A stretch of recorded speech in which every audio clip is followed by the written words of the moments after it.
So we did say we'll get reaction and different analysis of the issue. First up, we're going to go to Arsen Ostrovsky, who's an attorney and CEO of the International Legal Forum and a senior fellow of the Misgav Institute for National Security.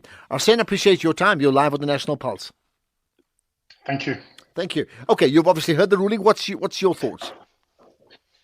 Look, I think this is another nail in the coffin on the way to the breakdown of the international legal order and, quite frankly, an egregious and unconscionable perversion of justice. It took at least 30 minutes into listening to the order of the presiding judge for him to even mention Hamas or the Israeli hostages, which continue to languish under their captivity in Gaza, including in Rafah.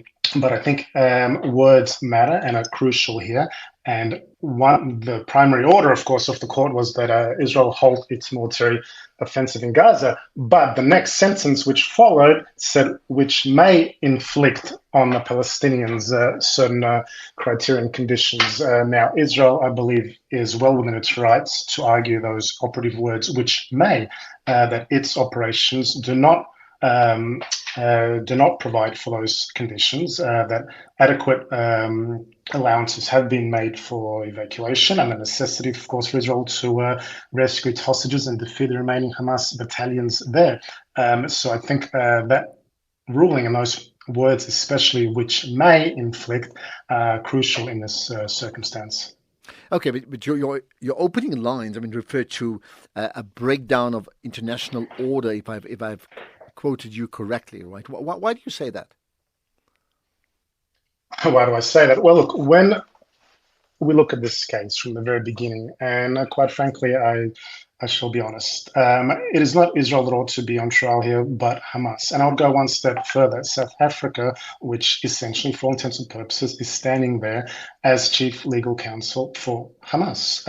The hostages do not even come into the equation. Hamas's brutality do not even come into the equation. Just yesterday, we saw another video of Hamas beating, torturing, abducting 5 young Israeli girls who were terrified and bloodied.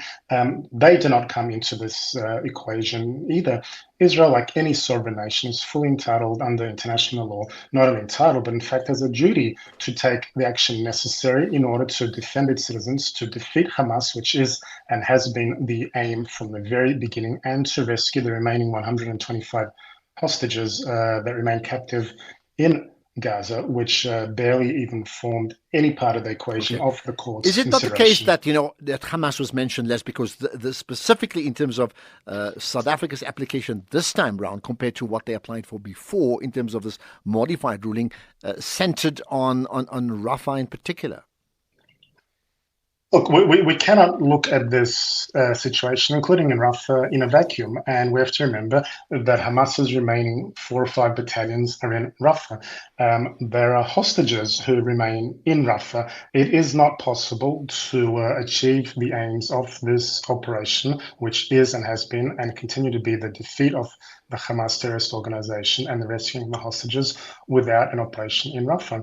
Now, we have seen that in the last number of weeks alone, over 800,000 Palestinians have safely evacuated. That is critical. Everyone had said before that that is impossible, but we've seen 800,000, almost 1 million now, that have safely vacated. Now, that facilitates the conditions necessary for Israel to continue its military operations whilst minimizing and avoiding harm. But the question is, evacuated to where? And besides those that have lost their lives in bombings, those that get evacuated have also lost their lives because of the conditions, the prevailing conditions. And that's the knock-on effect that I think is pretty obvious for all to see, isn't it? Well, if you want to discuss sort of why the conditions are the way they are, we again cannot look at this in a vacuum, and we need to look at the role of Hamas. One of them, for example, one of the primary humanitarian crossings into Gaza is from Israel is through Kerem Shalom crossing. That crossing in the last 2 weeks has been bombarded by Hamas with several dozen rockets, necessitating the closure of the crossing. When we look at Hamas siphoning aid, including from organizations like UNRWA, that has to form part of the equation. When Hamas continues to hold hostages captive in Gaza, including women, that has to form part of the equation. And as long as these considerations do not come up for discussion, including under the court's purview, then quite frankly, that is a subversion of justice and a denial of Israel its rights. All right, so let's just end with this. You're clearly not happy with the ruling, and you've made the point already from the outset. What for you would have been a ruling that you would have wanted to hear? Quite frankly, to dismiss these proceedings once and for all. There is no cause to be made for the court to require Israel to halt its operations until Hamas has been defeated and the hostages have been rescued. Full stop. Okay, and just the last thing, in terms of Israel adherence to this hearing, whether you're, or the ruling rather, like it or not, your thoughts on what may happen next?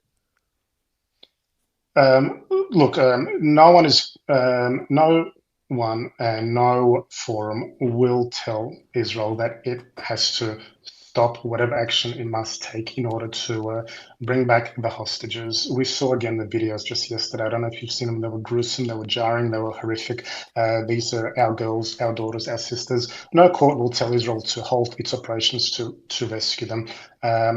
We cannot afford that. No country in the world would, nor will Israel.